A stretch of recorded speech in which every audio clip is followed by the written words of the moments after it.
I think one of the most depressing stories that I've heard was migrant sex workers who are going to Germany were being criminalized by the police, who used their Google Translate histories. Sex workers would communicate with clients through using Google Translate, and then they didn't know that Google Translate saves all the chat history. Police would basically grab their phone and then check their Google Translate history to criminalize them. I realized we needed a digital rights program as well. Technology has a very adverse effect on sex workers, and this is a topic that we have to keep working. In 2020, the COVID-19 pandemic changed how many sex workers could work and survive. Lockdowns closed workplaces, and many sex workers were excluded from government support schemes. To continue earning a living, many sex workers moved online. But online spaces were not safe. We saw a rapid rise in digital violence, censorship, and exclusion. Platforms removed content, accounts were suspended, and payment systems were restricted. At the same time, governments and law enforcement increasingly use digital technologies to track, to monitor, and criminalize sex workers. It became clear to us then digital rights were not a niche issue. They were central to sex workers' safety, sex workers' livelihoods, and freedom. Technology should not be weaponized against sex workers. That is why at ESWA we launched our digital rights program in 2020. Since 2020, our work focused on building knowledge, strengthening communities, and influencing policy. We organized capacity building trainings for sex workers and member organizations across the region, helping communities understand digital risks and how to protect themselves online and offline. Our gatherings benefit more than 1,000 sex workers and community activists and helped them to learn, share experiences, and build strategies for change. Evidence is also essential for change.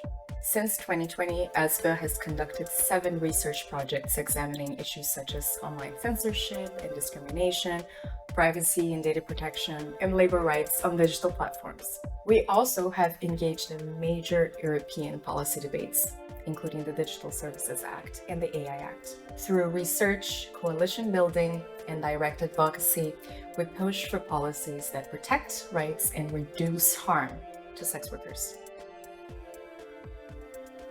When technology is used to censor, surveil, or criminalize sex workers, existing inequalities only deepen and have life-threatening consequences for sex workers and their families. Today, both governments and big companies are using technology in ways that undermine the safety and rights of sex workers, and it doesn't stop there.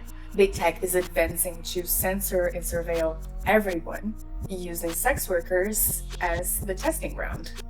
The technology people use as an essential part of their lives is being weaponized against them. Can we get totally crazy, or do we have to be realistic?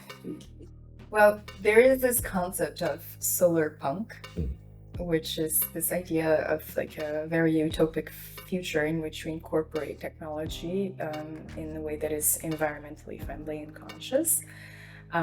I would like to see something like that, a future like that for sex, that in tech is used for the good and people can experience more outside of their bodies, and technology is used to facilitate human connection, and sex workers are the forefront of the sexual tech revolution where anything is possible. A dream that is feeling a bit far-fetched right now is for sex workers to be able to exist on any online platform, being able to, communicate and express themselves without discrimination or without being criminalized for it. The work is far from over. Sex workers belong to communities that already face discrimination, including migrants, LGBTQI people, racialized communities. When technology is used to censor, to surveil, or to criminalize sex workers, existing inequalities only deepen. To address these challenges, sex workers must be part of the conversation. Their experiences and expertise are essential for building fair and inclusive digital spaces. This is why ESWA's digital rights program must continue to grow. With sustained support, we can keep producing research, strengthening communities, and advocating for policies that respect sex workers' human rights. Sex workers' rights are human rights. And meaningful change is only possible when sex workers themselves are included in shaping the future of tech. When the internet is safer and inclusive for those at the margins, everyone wins. Together we can build a world where sex workers are safe, visible, and heard. We ask you to be part of the positive change in the world. Support sex workers' rights today.